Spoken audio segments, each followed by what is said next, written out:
issue 241 of Critical Encounters, an inevitable podcast about Marvel Champions, a living card game by Fantasy Flight Games.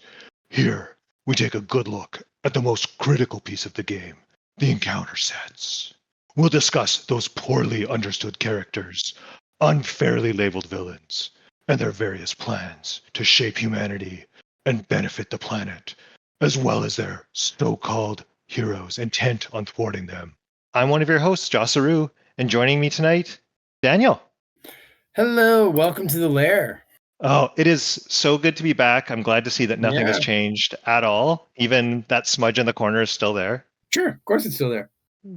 And Steve. Hello, Batman. Or was that Thanos? Who was that? Who was that ever intro? You know, somewhere in between. And so, okay. Inevitable was meant to be a clue, but yeah, it was a little in the Batman-y. Okay. It was a Batman-y on this. Yeah, I don't know. Yeah, whatever. We do Marvel, not DC, so yeah. It was Thanos. We don't have the licensing for DC here, so right. Or Marvel either. Anyways, folks should recognize this voice. This is Joss Aru, staple of the community. You have your own podcast. Why don't you tell the folks who you are real quick? We have had you on sort of before. Yep. Yeah. I came and hang out for this year's Con of Heroes debrief. Yes. So I'm Joss Aru, or Joss, and I run the Road to Nowhere podcast, which its primary function is recapping Solo Champions League. So right now, Solo Champions League is running on a monthly schedule. So about once a month, we're putting out an episode for that. And there's about 100 players in the league, and we look at the different strategies that people took for tackling that challenge. And I usually bring in members of that community to look at the decks and have all sorts of fun things. But I also started up somewhat recently a 2-hero league called MODOK League. And we have about 18 teams right now in our second season.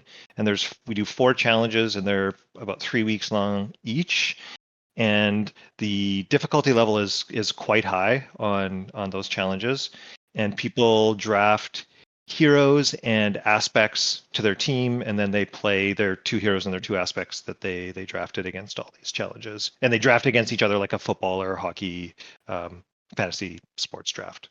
Ooh, sounds fun. How can people find that if they're looking to join? If you search MODOK League, you should find it successfully.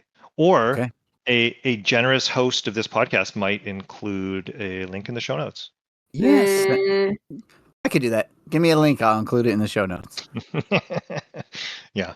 Anyway, lots of fun. The draw of Road to Nowhere when we're recapping Solo Champions League is we really talk about the nitty gritty of how you fine tune a matchup for a hero for a matchup, which some of the stuff we're actually going to talk about tonight, but we'll get into that in a moment. But how do you think about a villain and which heroes are good or bad against that villain, or which cards are useful or not so useful? So that kind of discussion is what we really get into. Well, it's perfect that we have you on for tonight then. It is very well suited. Daniel. Yeah. I have been wondering. Oh. Literally for days. Oh. What is on your mind tonight? You've been wondering this for days? I mean, yeah. I was anticipating the day. Wow, this is when I was going to get to wonder that. Yeah, this is like guaranteed disappointment, but I'll try.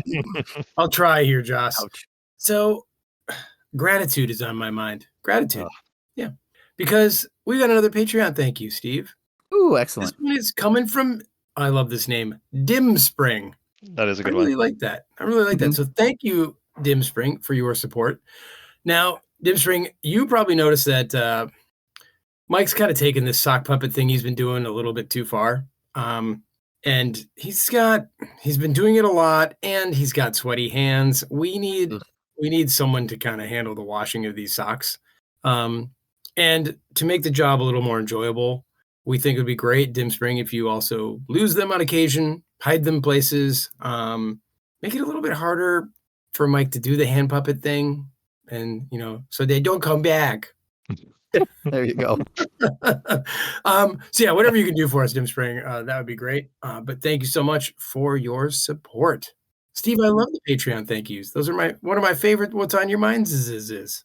Me too, because we get to give our minions all these jobs. While he's handling the sex, maybe just do some extra laundry for us too, because it always seems to be piling up. That wouldn't hurt. Yeah, wouldn't hurt. The dish towels, for some reason, really nasty.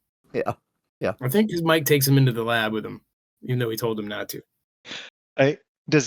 Do both of you have the current issue that Mike's sock puppet voice is now in your head right now? Are you saying we're not a challenge? It's always in my head. It's there. Yeah, it's like an earworm kind of thing. Like, yeah. I'll never forget the day he first did that. Out of the blue, we were not prepared emotionally or otherwise. Complete improv. Yeah. Wow. All right. Well, Steve, there's got to be something on your mind. Sometimes you have a thing. Sometimes I do, and I do again tonight. Awesome. We asked folks. We did a survey recently, just a fun survey for no reason other than we were curious. Sorry, there's no prizes for this survey, but that doesn't seem to matter because we got a ton of responses, like the most responses we've ever gotten before, and like super fast from the community. So this was great. So this means we don't ever have to offer a prize again, right? Yeah, forget it.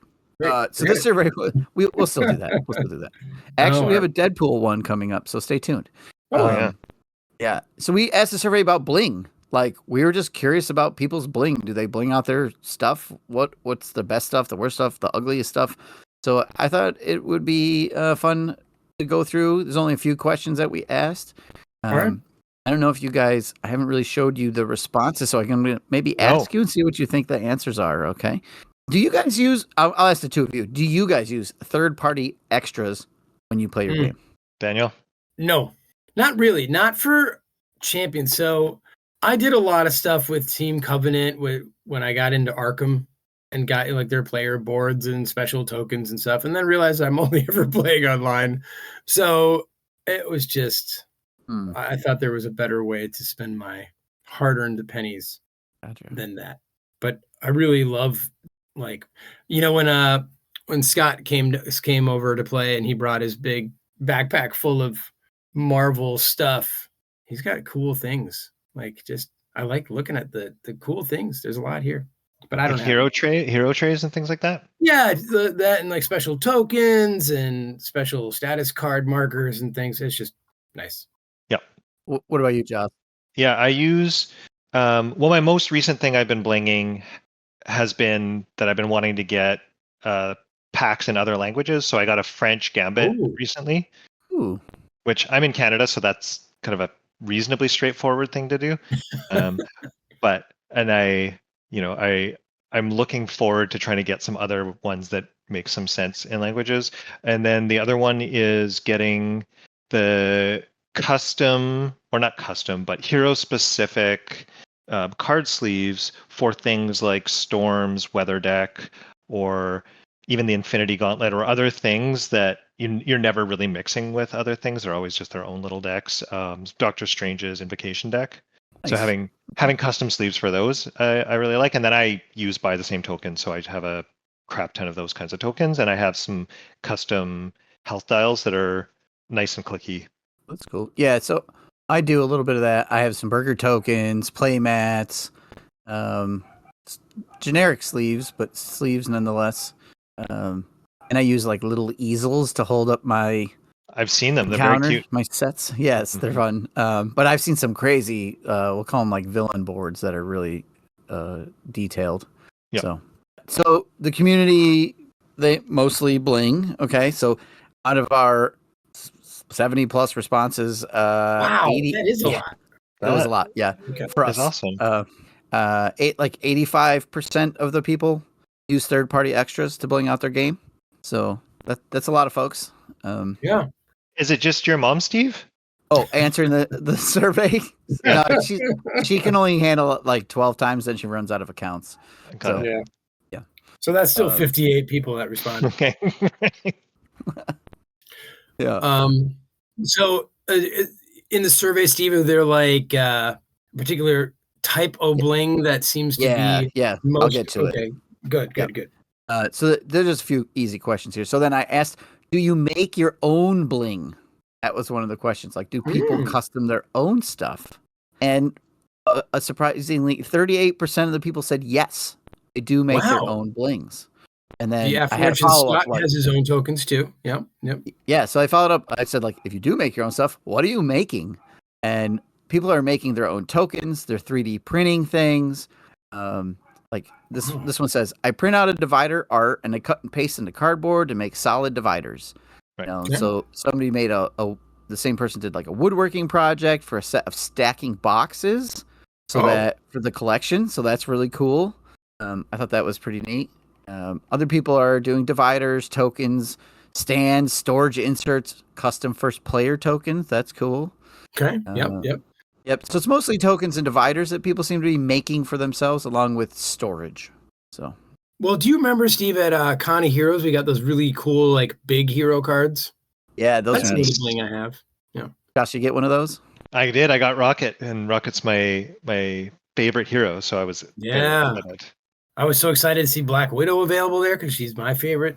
Beauty. So, yeah. So that kind of thing. I have gift bling, Steve. Yeah, I took Iron Man because he was Daniel's, nemesis. Thanks. Yeah, Thank you. troll pick. Yep. Brilliant. Absolutely.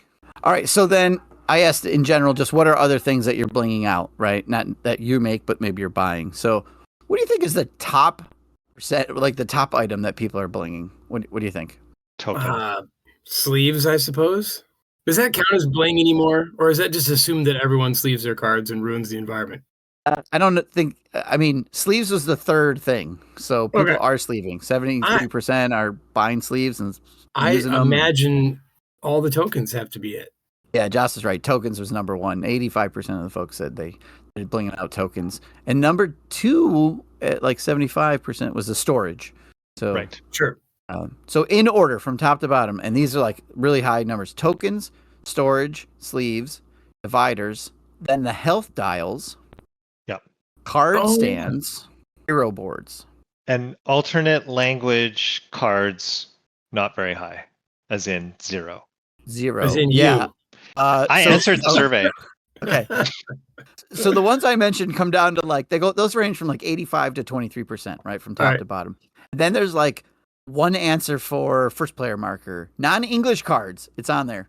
Awesome. That was you. Villain boards, reminder tokens, play mats. I thought play mats would be higher. I forgot about play mats when I made the survey, so maybe because I think I didn't even think about play mats. Yeah, and I have play mats. Because I don't think of that as blinging your. Yeah, I mean it is, right? You buy a Marvel play mat. It is, but like all of my play mats are free things I got at. Like I don't think I've ever bought a play mat ever. Lucky you. You get them at things. Yeah, like I had 40 Lord of the Rings ones, and I was gonna say way too many Lord of the Rings ones. And only a couple Marvel ones, but dice. Some people are using dice for things. Mm-hmm. Yep, and then status cards and holders for 3-sided cards. So blinging out their folding cards. So yeah. Okay. Mm-hmm. I have seen some player boards here in the DMV area, like my local fellas. I went to one of their houses, and they had some player boards. It looked really cool. Yeah, they're neat. They're not for me. I think they take up too much space, and I already feel like I'm cramped for space. Yeah. Mm-hmm. I think they're neat though. So Samesies.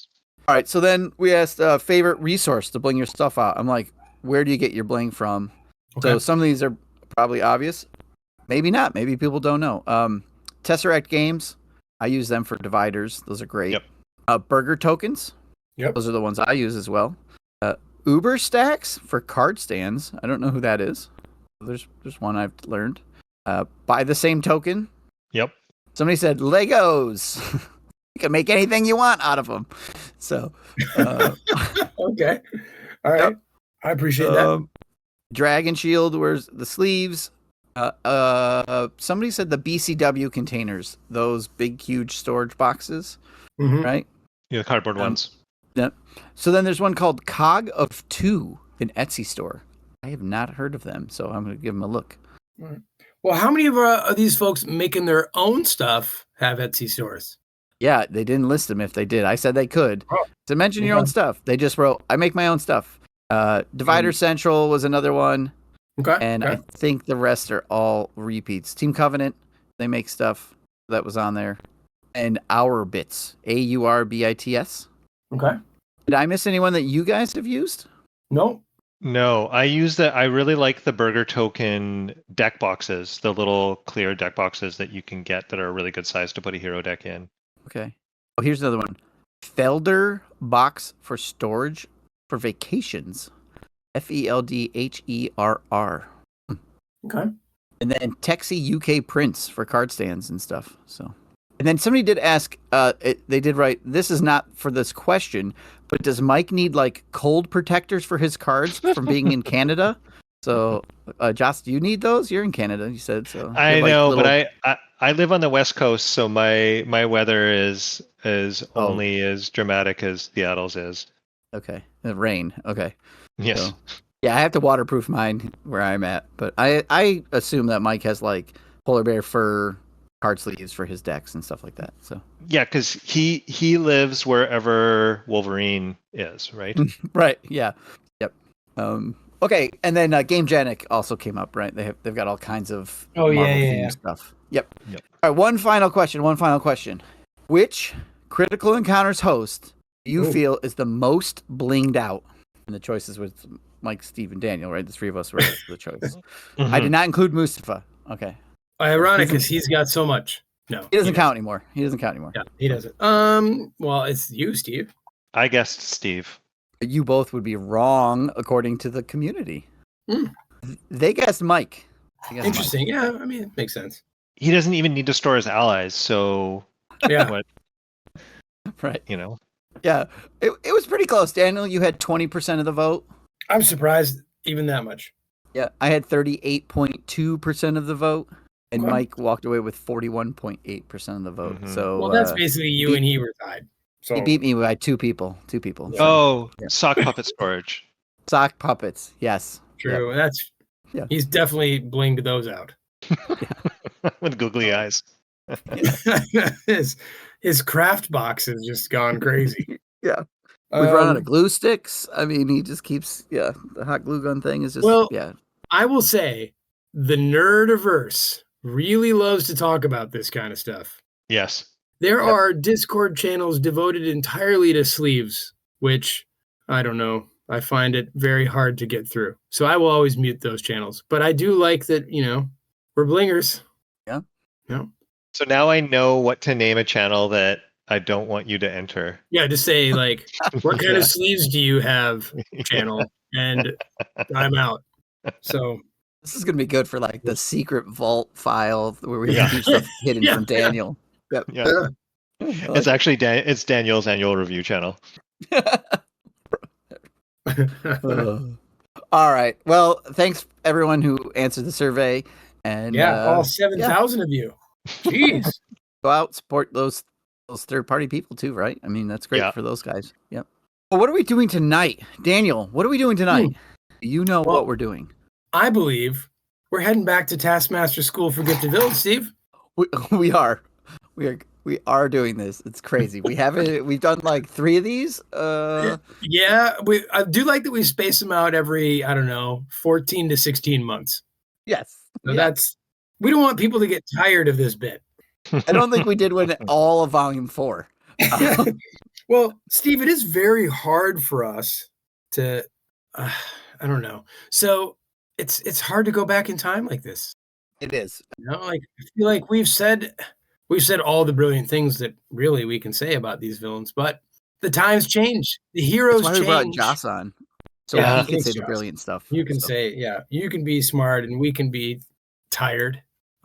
No, but hey, we like looking back at specific scenarios that we've already talked about. They're older ones from the game. Things have changed. Things have changed a lot since tonight's guest, Zola, has been in the game, right? Like he's like 4 years old in game time, isn't he? Yeah, he's all the way back in the Rise of Red Skull box. So we talked about Zola initially in issue 66 and 67 back in the spring of 2021. So 3.5 years. Yeah. So I would say in that time, there's been a handful of new modular sets that we could maybe think about with him. Yep. Different heroes, play styles, all that sort of stuff. Yeah. Let's remind folks real quick on Zola's shtick. So why don't you read the villain cards kind of real quick? Warm us up here.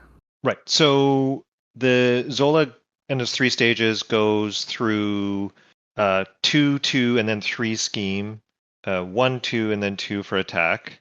I have an issue that I raised with Steve previously is when you look up Zola on some Marvel wiki, it says his fighting ability is about as low as anybody's fighting ability can possibly be. So I'm not entirely certain I understand where 2 attack comes from, but maybe it's because he's sending his minions in some other way out to get after you. But things that he is Android and Hydra.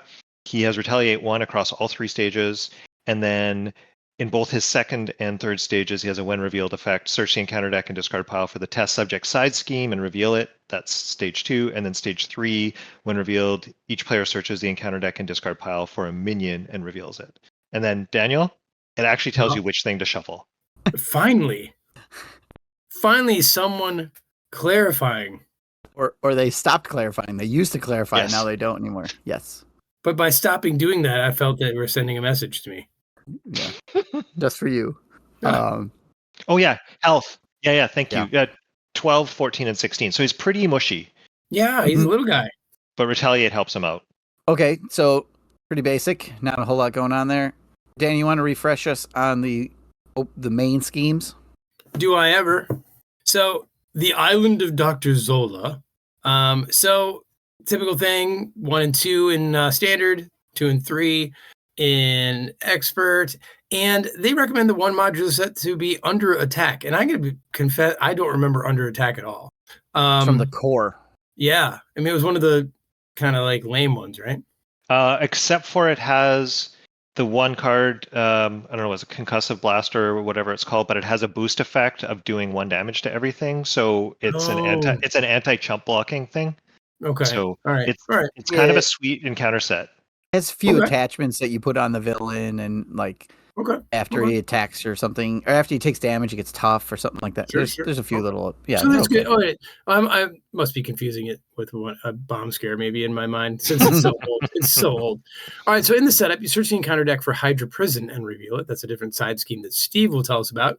Each player searches the encounter deck for a copy of Ultimate Bio Servant and puts it into play with them. Shuffle the encounter deck. Thanks again. Flip it over to 1B, 0 starting threat. It goes up by 1 per player, but there is a forced response. After resolving step 1 of the villain phase, place 1 test counter here. Then, if there are 3 or more test counters, discard cards from the top of the encounter deck until a minion is discarded. Put it into play, engage the first player, and remove 3 test counters from this scheme. That's number 1. All right. So when you get overwhelmed by that one, it turns into 2A, the Mad Doctor. Zola's mutates attack you with blind obedience and savage fury. It's up to you to put an end to this nightmare before the Mad Doctor unleashes them upon the world. When revealed, each player searches the encounter deck and discard pile for a minion and reveals it. Shuffle the encounter deck.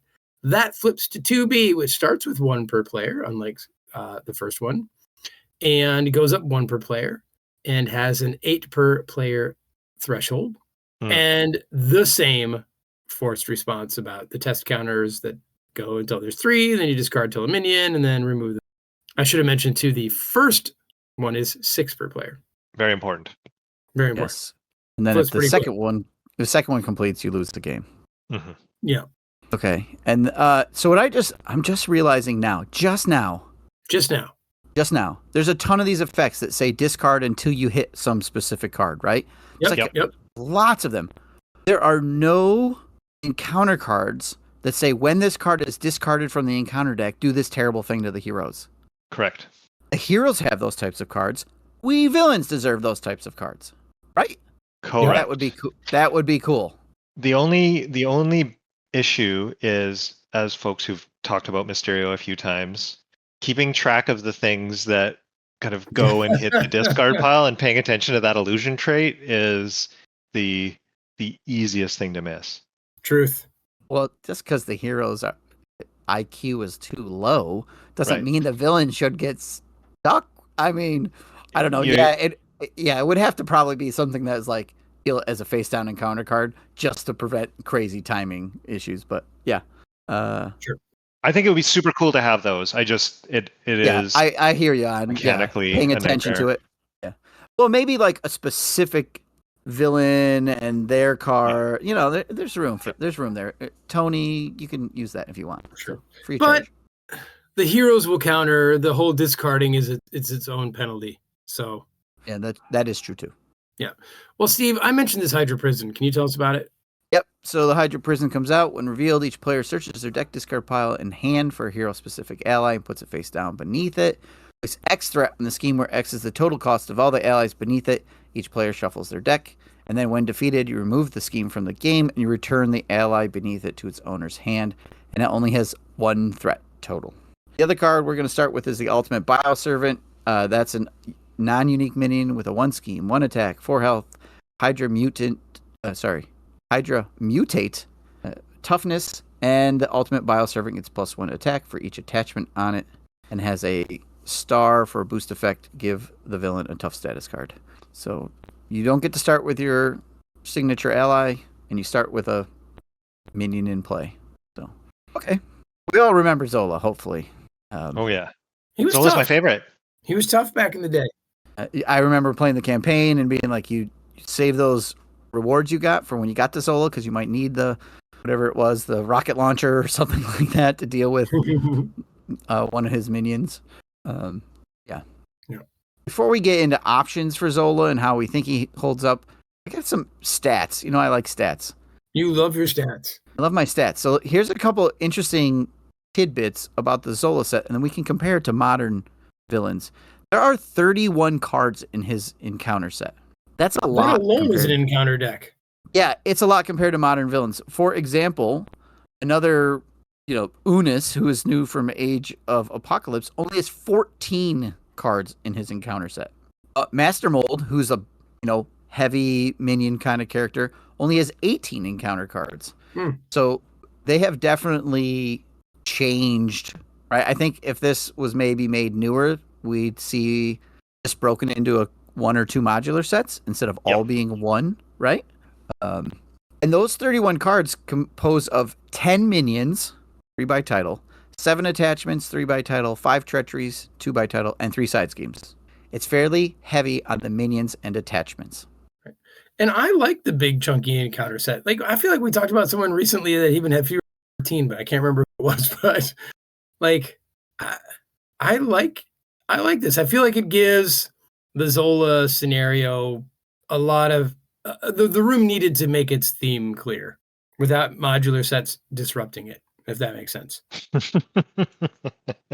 Now, that said, my tendency to throw multiple mods is it dilutes this one a lot. I think. Yeah, a lot. And in my practice games to prepare for tonight, I had to restrain myself to doing only 2 modulars each time that I played. I'm going to ask you about those modulars later. In my one style, I had 2 different styles of playing against this. Right. So. Steve, I think you're exactly right. If this was a modern one, this would be, probably 2 different encounter sets that probably doesn't make sense to have one that's just minions and one that's just attachments, but something kind of splitting those up a little bit. Yeah, I think you see like side schemes and treacheries would stay with him. Maybe a minion, right? Probably the Ultimate Bioservants would because they're required. Like they come out to start with, and then after that you'd get some Berserk Mutates and a few attachments in a modular set that you could then pull out into other sets, which would be pretty fun to use. But elsewhere. if it was a required modular anyway, you wouldn't even need to put those Ultimate Bioservants in there. Yep. And then the really short deck that you were talking about, Daniel, is Magog. Once you farm out his environments and all those other things, there's only 8 cards in the encounter deck. That's right. I remember us commenting on that. Yeah, thank you. And Spiral's not much more. Yeah. So let's talk about modular set options, modern modular sets or newer ones that might provide some difficulty, some fun, or some gameplay changes, right? They don't have to be the hardest sets out there, but something that we can play with other than the one that they suggest. Sure. Well, I don't know about you, Steve, but my mind immediately went to, his encounter set sure does a lot of cool attachment-y things and bump ups for minions, maybe I should just throw more minions in. So That is definitely an option. Yeah, so I went that route first and didn't find it as interesting as other things. Did you guys put minions in first, or think about like more That's minion where I heavy went mods first. that might? Yeah. That's also where I went first. Yeah. And I had two that I think are pretty good. You have to watch what minions you're putting in there, right? You can't just throw a set in that has minions and hope that it's going to work.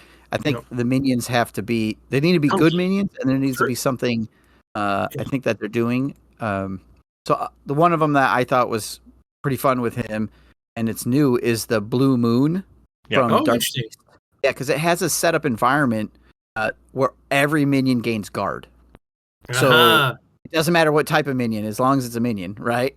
And then it has its little special ability where if the special triggers, it'll deal damage to your identity.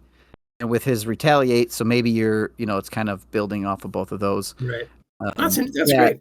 And those minions in Blue Moon have teamwork. Unfortunately, the new teamwork, but still, they're only if you play that way, Steve. Only if you play that way. Only if you play that way. Yeah. I have Teamwork 1.5 for you, actually. Ooh, okay. So Teamwork 1.5 is instead of the old one where every single minion triggers, it's only the new one and the most recent one before that. Okay. They're teaming up. The two most recent. Yeah, it kind of bridges the two versions of it pretty well. Okay. I was always thinking too, if you're doing multiplayer, it could just be one per player, and the player would choose, right? So at least in a multiplayer, you might get 2 or 3 of them going off. But yeah, right. I think your option's pretty good too. I like that. So Josh, do you have a minion modular you think works with Zola? Oh baby! So this was actually a MODOK League from season 1 that we did. I added Sentinels and Zero Tolerance, which have a bunch of attachments and minions. So it did make the deck quite big. And then I had the Operation Zero Tolerance side scheme permanently in play. Okay. If you cleared the threat on it, you could grab some allies back from under it. So you had a way to stave off the end of the game coming through Operation Zero Tolerance, but you still had to be an active participant in making that happen. And that one's pretty tough and pretty fun. Unfortunately, most of if not all of the attachments for the Sentinels only target Sentinels, so you don't get cross mixing unless you make a house rule. But it's pretty fun. And then there's an interesting thing that you can do, because some of the things in the Zola set trigger when revealed effects when the minions come out, and others don't. So the test counters, when the minion comes out, they don't trigger the when revealed. They just come out engaged with you. So you can tune the difficulty of the scenario a little bit by, if the difficulty of the minion is coming through the when revealed effects, it actually makes the encounter set a little bit easier because you're not always triggering the when revealed effects. And if you want to make it harder, you make it ones that it's when leaves play effects that are the things that are actually making the minions challenging. So that's, I don't know, I find that to be a bit of a nice hook. And then there's I haven't actually played with it specifically in this one, but there are things like Ransacked Armory, which have a bunch of tech upgrades in it, so they would actually trigger on whichever one of the minions is actually looking for a tech upgrade. Yeah, the one I think that you start with. The Zola Mutate. Oh, yeah, that was the ultimate bio guy gets +1 for every tech on him. Yeah, he gets that one, but the Mutate says when revealed, discard cards from the top of the encounter deck until a tech attachment is discarded, and then you attach it to Mutate. So he comes out with tech. Yeah. Okay. Yeah, that's a good one. Yeah. Yeah. The other minion set that I thought was pretty good was the Brotherhood. So you have Avalanche, Blob, Pyro, Toad. And they all have things that do effects when they attack you. Yep. So if you can get some attachments on them, because most of Zola's attachments give them more hit points, which makes them bigger and beefier. And then they have the Homo Superior attachment, which gives 5 hit points to something. So that could end up on a Mutate that's got now 10 hit points, and then you attach something else to it. Yeah, there's a bunch of fun ones like that. So I went with my minions. I thought the minions that are with Zola are cool, but by modern standards, a little soft, a little safe. So I first played a game where I just threw in the Wrecking Crew because I thought, let's go beefy. Sure. And yeah, some of those attachments could make true beef happen. But I wanted the teamwork or something a little bit stronger, but there were a couple of the decks that I thought diluted a little too much. So like I also tried the Reavers and the Inheritors. Oh, you played a lot of Zola. Played a lot of Zola. And I played them all. I thought for science, I should use the same deck, and so I actually played, because you could do this so quick on Octagon. I played every one of my setups against the out of the box Peter Parker. Well, Peter on Parker standard, Precon? I assume. On standard 3. Okay. Yep. And yeah, it was really hard. The thing that Steve, I like your Blue Moon for is the guard, because just a few sweep and kicks and stuff, that does a lot to our dear friend On Zola. solo. Yeah. Yeah, because you could just avoid the minions if you can avoid the minions. But Peter Parker, his set, if you remember from the core set, is Justice. But for him to do the web kick and try any of those expensive Justice cards, it's very hard for him. And so I found that the threat was the real issue. And a lot of minions. I mean, it really is. That's a great scenario. I forgot how good Zola is. So playing it like 8 times in the last couple of days has been really eye-opening. A pleasure. I think it's been an absolute pleasure, actually. Yeah. And I liked the Reavers. I thought they were fun. Yeah. But then I got to thinking, Steve, adding more minions isn't as interesting as other things, where I thought maybe more. I wanted to go with more messing with the players themselves. Yeah. You shore up some of his Zola's weaknesses instead of leaning into. Zola's got plenty of minions, and they do just fine for him. And so I did my favorite playthrough was Peter Parker versus Zola's Nightmare, where I put in Personal Nightmare and Dystopian Nightmare. Oh, nice. My gosh, golly, was that fun? Yeah. Remind us about those sets very quickly. But that was great. Those types of things that just sort of mess with you, the player. Remind us about those sets, Daniel. Sure, I will go back and look at some cards, because they're a total fun. Especially Dystopian Nightmare. Do you guys remember that at all? That's new from Unis, right? It's Age of Apocalypse. Yeah. So it's the one that you're hunted. It's an obligation, right? So that's the one where you discard a card from your hand to discard it. And it's just really cool. Targeted for Extermination is a side scheme, and then it's a crisis, but as soon as you defeat it, you're confused. And being confused against him in solo is really bad. And War Weary is the other card that just stuns you, right? Okay. So that's kind of cool. And then Personal Nightmare, Steve, you remember that? We did a whole show on it. Yeah. But that's the one with the doppelganger, which is so great.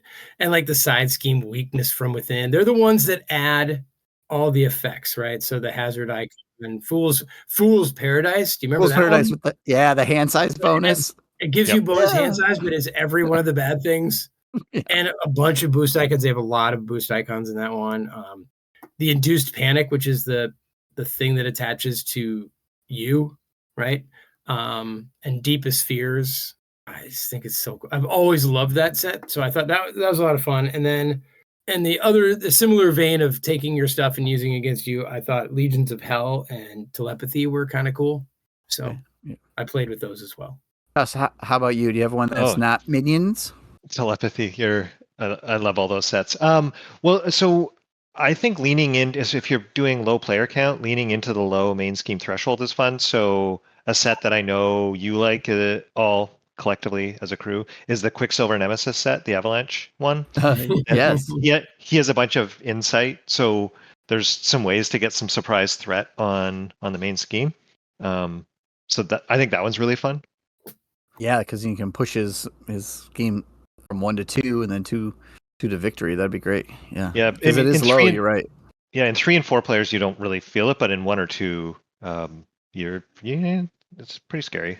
Okay, cool. Yeah, Daniel, I went with a similar idea with another set I think works good with him, the Whispers of Paranoia.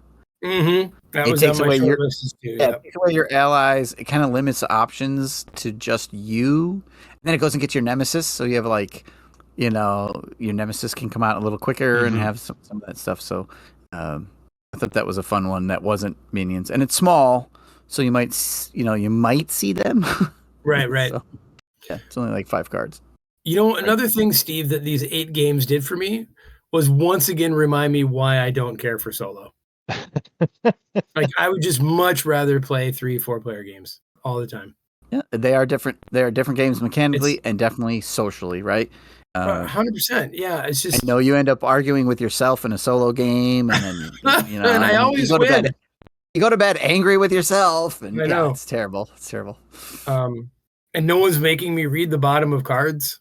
Right? Who knows what's happening? Who knows what I'm playing? Who knows what you've done? Yeah, no, but there's something about solo. I just can't get myself to enjoy it very much. I think because it's all mechanics. Maybe I don't know.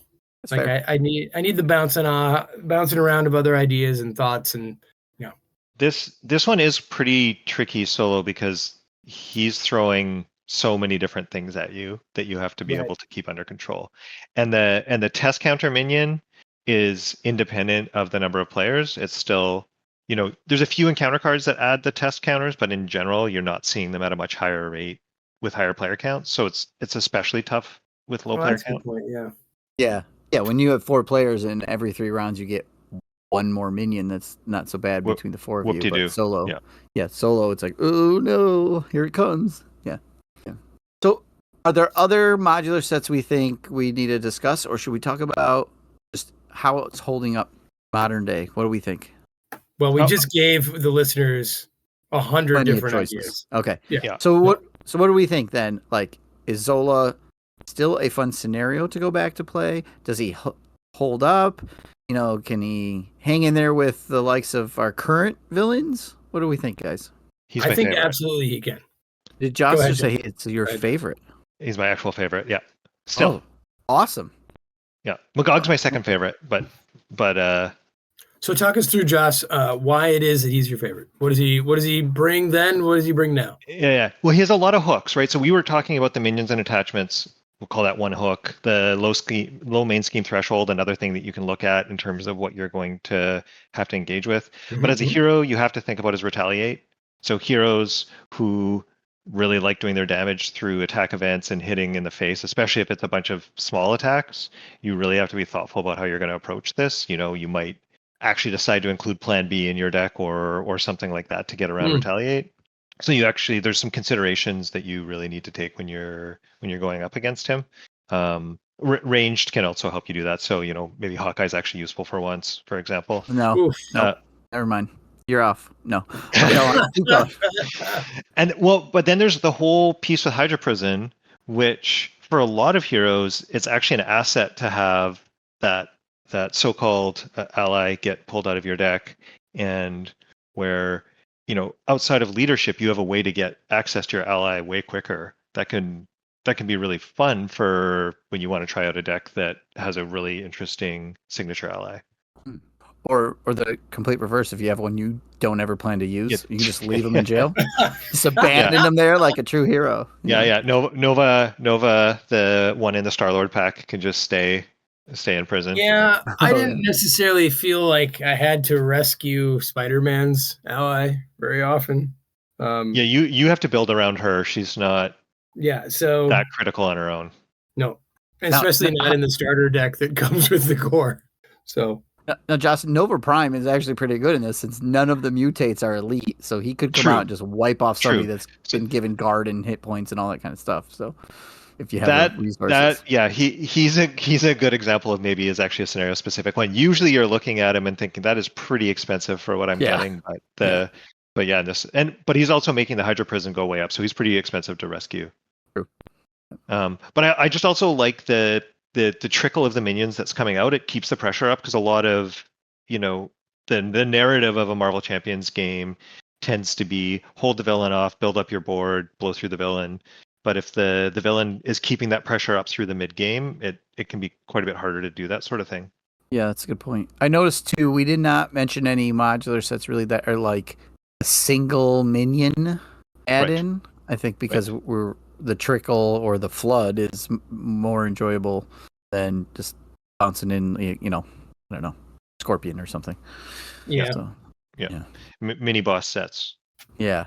I also agree. I think he holds up pretty good. I think you can take any of your mutant heroes, go up against his mutates, and have a good game.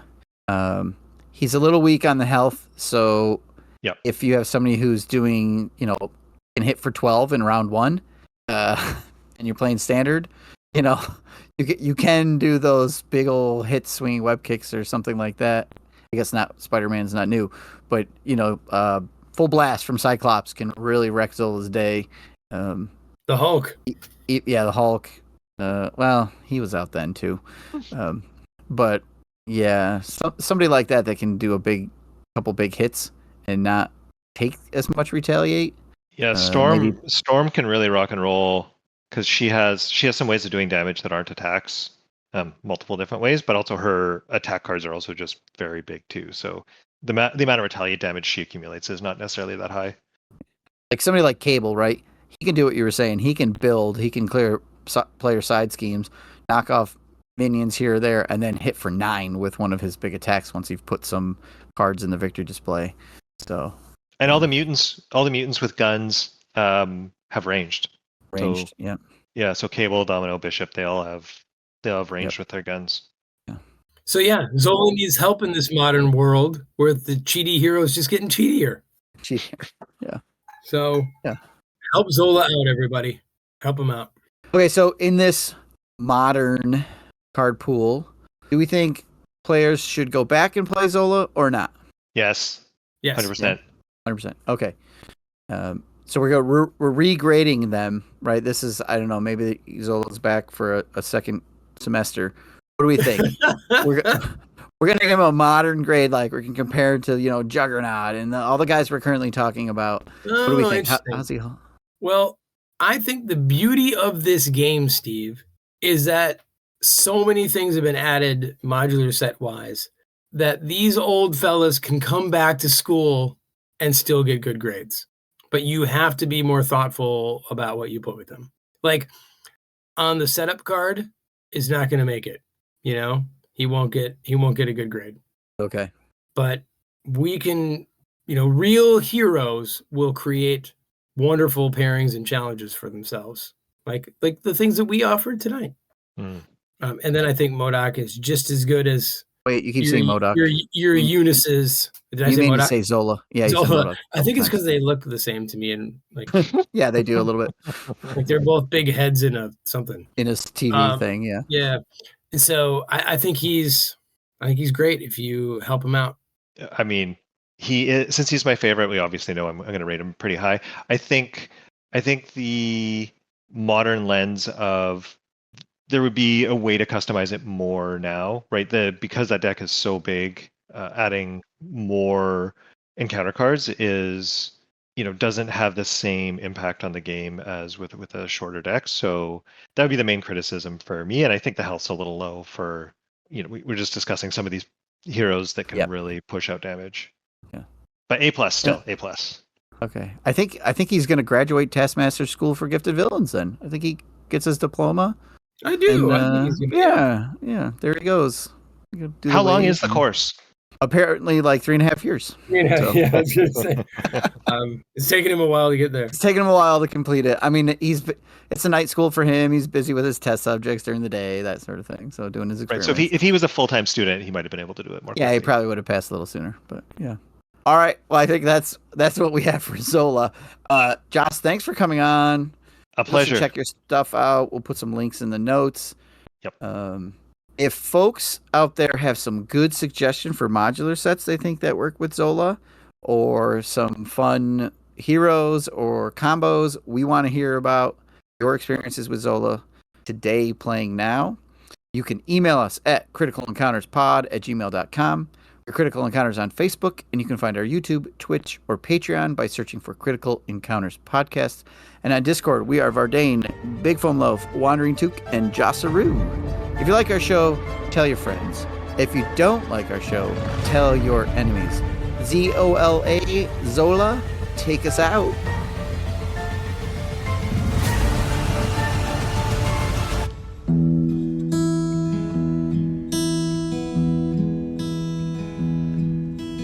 Met him in a lab down in old Berlin, where he used me in his plans to help the Nazis win. Oh, Hail Hydra, hey, Hail Hydra.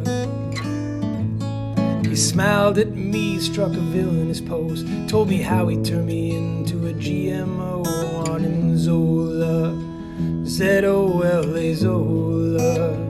Zola, Zola. Well, I'm not the world's most physical guy, but with a few mutations I'll be breaking some spines. Oh, my Zola, Zola. Well, I'm not dumb, so I pledge loyalty to the egotistic villain living in the TV. That's my Zola, Zola, Zola.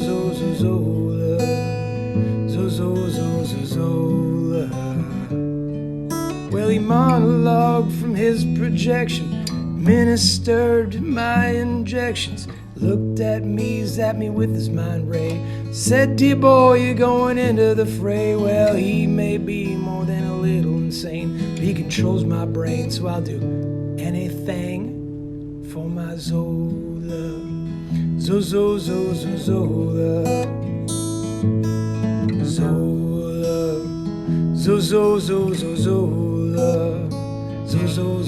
Zola. He rewrote my traits. I'm a berserk mutate, and I've got retaliate, enhanced physiology. And he rejoiced as he studied me. Well, if that's my lot, well then that's okay. I'll be a test subject until my dying day for Zola. Oh, Zola.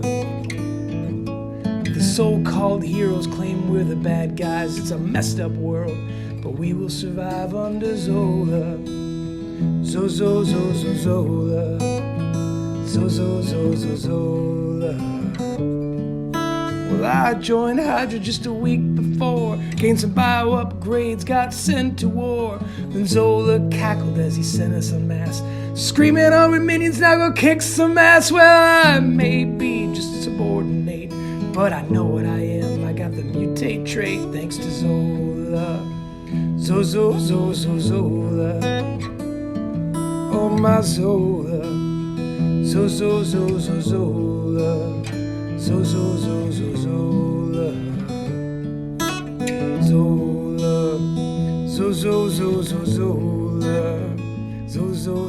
Zola.